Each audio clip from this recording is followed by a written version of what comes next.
This is literally the youngest and the hottest that I will ever be, and I'm not getting fucked. And the issue is, I think I look naked too.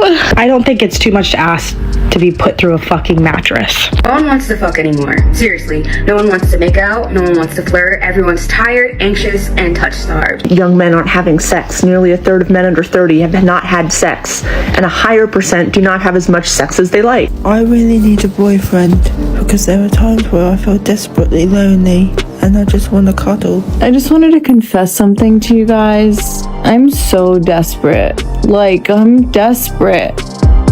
I know I look so desperate. It's because I am. I'm on my way to ruin a guy's life.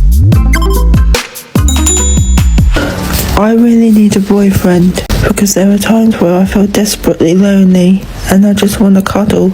There's times where I just lay in bed at night looking at the ceiling thinking, will I ever find someone? And I've been told in my comments and in lives and by friends that I will find someone and it'll come along when I'm least expecting it. But I've begun to believe that won't happen and I'll never find that one person.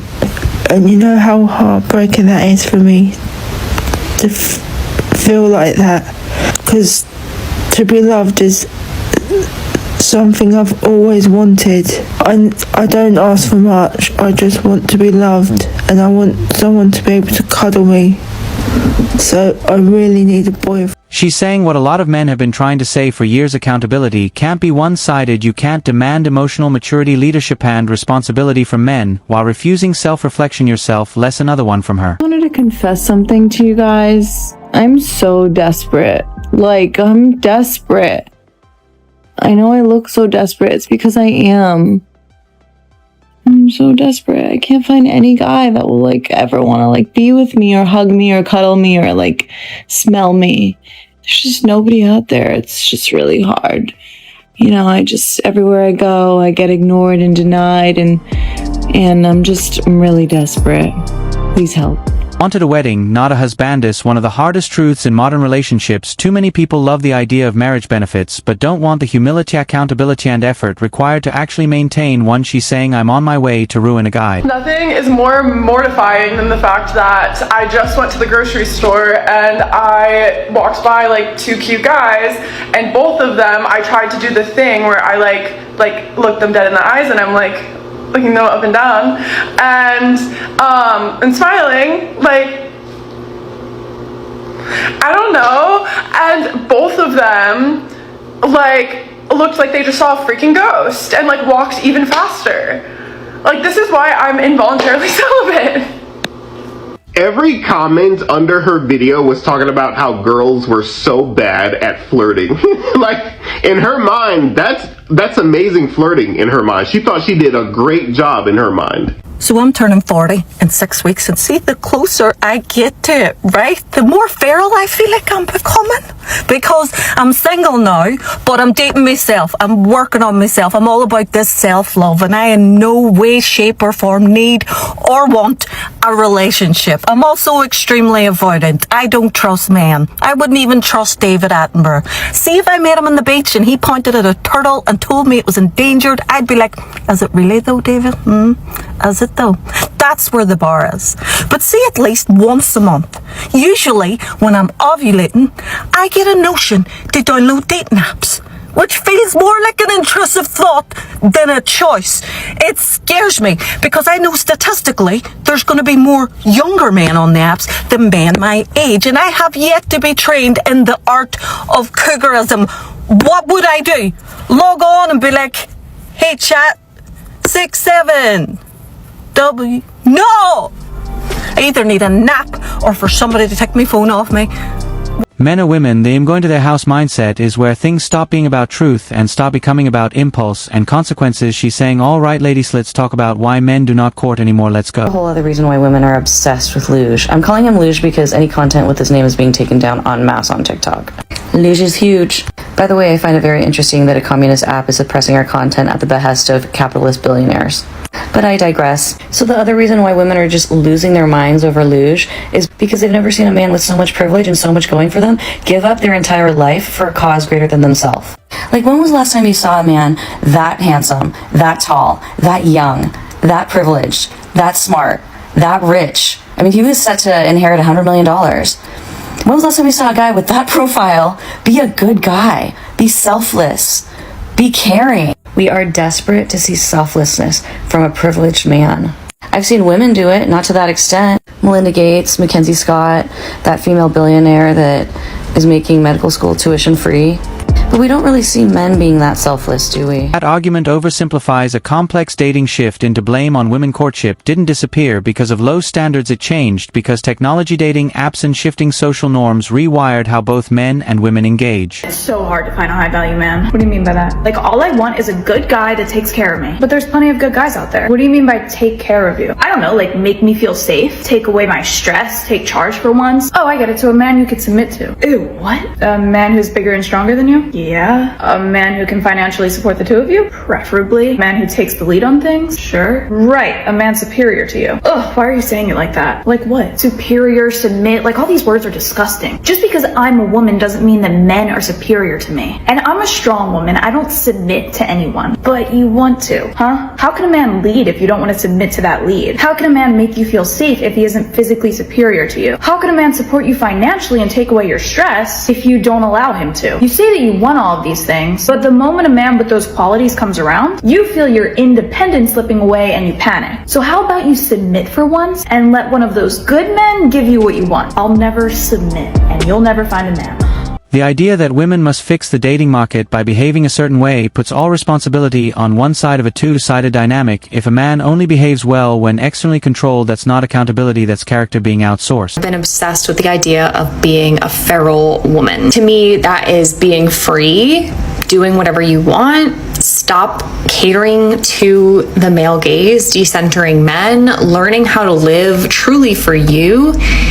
Being the version of you that your inner child really is. What would it be like if, as a woman, lived the way that you naturally came into this world before everyone told you how to think, speak, act, look? What would that be like? This really doubled down for me after the election results, and I kind of had this epiphany that, like, we have been told to sit down and be quiet and be nice and be kind and be compassionate for so long that we've been trying to like gain a seat and raise our equality and stuff by like being nice. We have to play nice and play by the rules, and I really think it's been holding us back. And I think that clearly it's not working, and like, what if we just went like... This is actually one of the more grounded male answers. He's prioritizing capacity over fantasy. Most of the time men get criticized either for being unavailable or for over-promising and under-delivering. He's choosing honesty up front. What if we just stopped trying to be so nice to our oppressors and to people? And like, I'm not saying you should still be a kind person. I think there's a difference between being kind and being nice, but this performative nicety that we like put on to make sure that no one doesn't like us, to make sure that we're never criticized, to make sure that we have a seat at the table, I feel like it's not working. And I feel like it's putting us in this box and making us go insane. I feel like there is a real awakening happening for women. I don't think I'm the only one that I know lots of other women feel this way.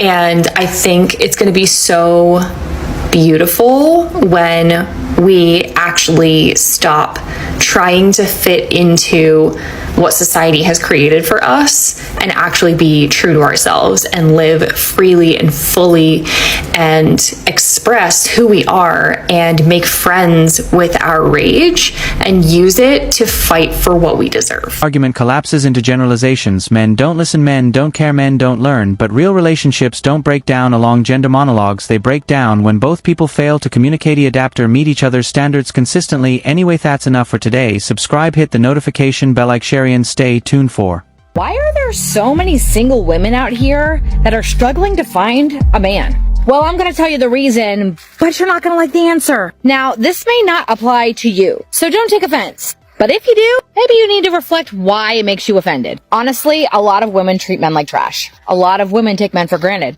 A lot of women want men to take accountability for their actions and what they do. But boy, if you ask a woman to take accountability for her faults and her actions, it's straight to signing divorce papers. But my question is, why are women so resistant to taking accountability? Like really, what is the reason why you won't take accountability for your actions? I know for me personally, because I was this woman for many, many years, like most of my marriage, I realized it's because I thought I had to be perfect and that society judged me based on my level of perfection. And if I dared to take accountability for my faults and actions, then I would be even more demonized. But the reality is, me not taking accountability was making it worse. And I don't think a lot of women understand the fact that we are a lot of the problem. This is what happens after years of social media telling women they don't need men. Eventually, the attention fades, the distractions stop, and the emotional loneliness starts hitting hard at night. I'm not saying we're the whole problem, but at least on my platform, on this side of things, a lot of men are trying. They're putting in the effort. They're doing the things that they need to do. And women are taking their husbands for granted. They got married because they wanted to be married,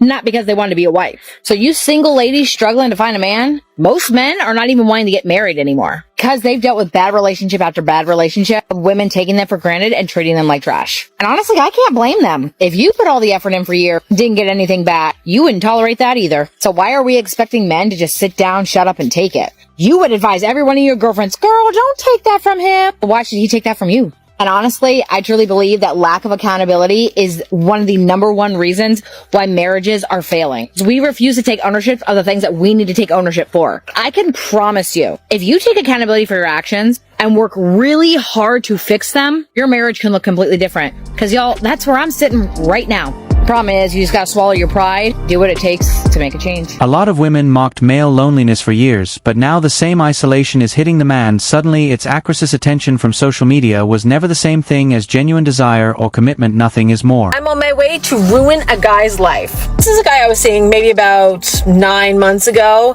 It was short-lived, but it was fun while it lasted. I liked hanging out with him. Recently, I've been seeing that he has been commenting on my social media. He has been trying to talk to me through friends. He's been messaging me through fake accounts. Forgot my password is a very powerful tool, FYI. And lastly, he's been spreading rumors about me. Rumors, nastiness. Seems to really malign my character. It's so crazy because about a month ago, I had thought about him again. I was like, you know what? It's been a while since we talked. I miss hanging out with him. We used to have so much fun. We used to go out, hang out, do all kinds of things. We popped spicy cubes. He loved the spicy cubes. It was fun. And I thought maybe I should reach out. I got busy, so I never ended up reaching out. And instead, luckily, thank you, universe, I was told this information. So that guy may be trying to message me through fake accounts, message me through his friends' accounts. But I have heard that he has a girlfriend. So I'm on my way to their house to let her know everything. Wish me luck. A lot of modern women spent years building walls so high that now even they can't climb over them. Distrust, avoidance, hyperindependence, and panic starts creeping in when time keeps moving. All right, ladies, let's talk about why men do not court anymore. Let's go. The reality is that modern feminism in a lot of ways had us as women take a gamble, and we lost. We took the bait that being sexually promiscuous and having no standards and no self-respect was cool and in.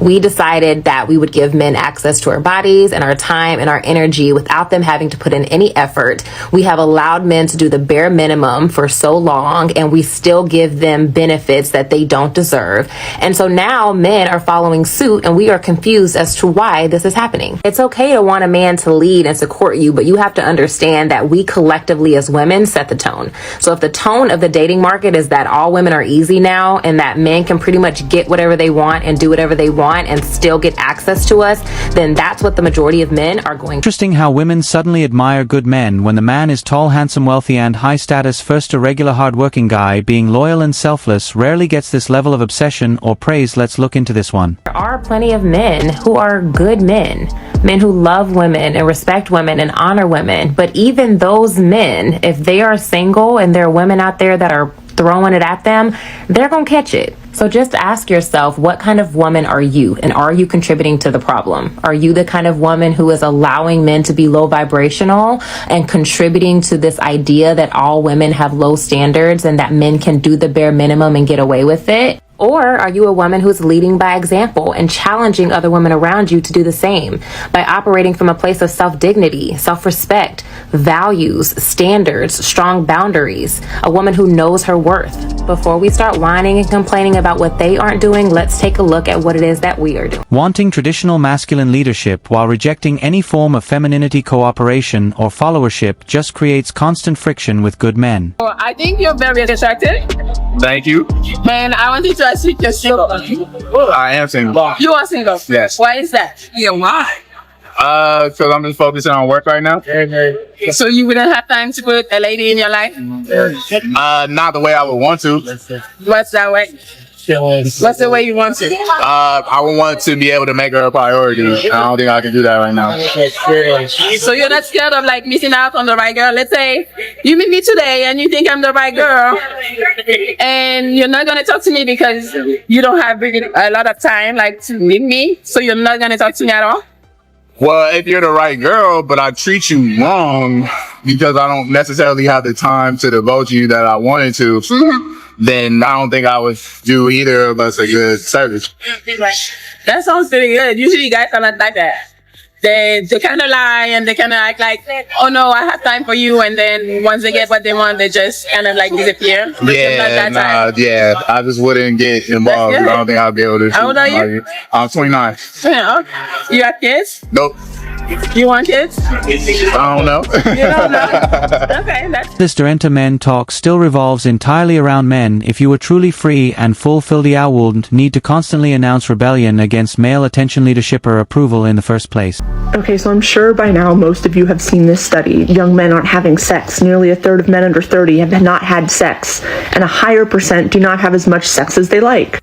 So the fact that anybody finds this surprising is mystifying to me, and just tells me that they've never talked to women, which is probably why they're not having any sex. So maybe I can help clear a few things up. Women are realizing more and more that they actually don't have to have sex if they don't enjoy it. They're placing a higher value on their own pleasure. Now, traditionally, you might not know this, cishet men are not outstanding in bed, and oftentimes they don't give a shit if the woman is having a particularly good time. Should they? Yes. Do they? Not usually. Now, I know this is not all men, and yes, cishet men can be good in bed, but often they aren't. What makes this worse is that they often don't care to learn, and they get offended when you tell them something isn't working, or you don't like something, or you'd rather something else. Now, I will say, as a society, we don't teach men these skills. We leave it to porn usually, but like, you actually can learn. You can if you want to, or you can just like listen. And for a really long time, we've had a society in which women are economically dependent on men. But as women become less and less economically dependent on men, they don't have to offer men access to their body. Also, there's this epidemic of dudes with like podcasts and YouTube channels offering absolutely shit takes on how to treat women or how to get women. And women are telling you that they're shit takes, but men flock to these dudes in droves. And half these dudes are basically telling you how to be an abuser to some degree or another. And women keep saying, this is not what we want, this is not what we like, but men would rather listen to other men tell them how to get a woman than to respect women enough to listen to them about what they want. But none of this really surprises me because I've long theorized that most straight dudes don't actually like women. And to be fair, as a society, that's how we condition them. I mean, think about how little boys are socialized. We teach them that the worst thing that you could be is a girl. We don't teach them what to be, we teach them what not to be, and that's anything that resembles a girl or feminine. And it takes a lot of hard work that most men aren't willing to do to decondition yourself from this way of thinking when it's completely embedded in our society. I think that most men like what women can provide for them. They like how other people look at them when they have a beautiful woman with them. But do they deeply care and respect her as an individual, her thoughts, needs, and desires? Two Nices, while considering modern culture already bends over backwards validating almost every female emotion publicly, the problem isn't oppression, it's confusion between freedom and lack of accountability. Why are there so many single women out here that are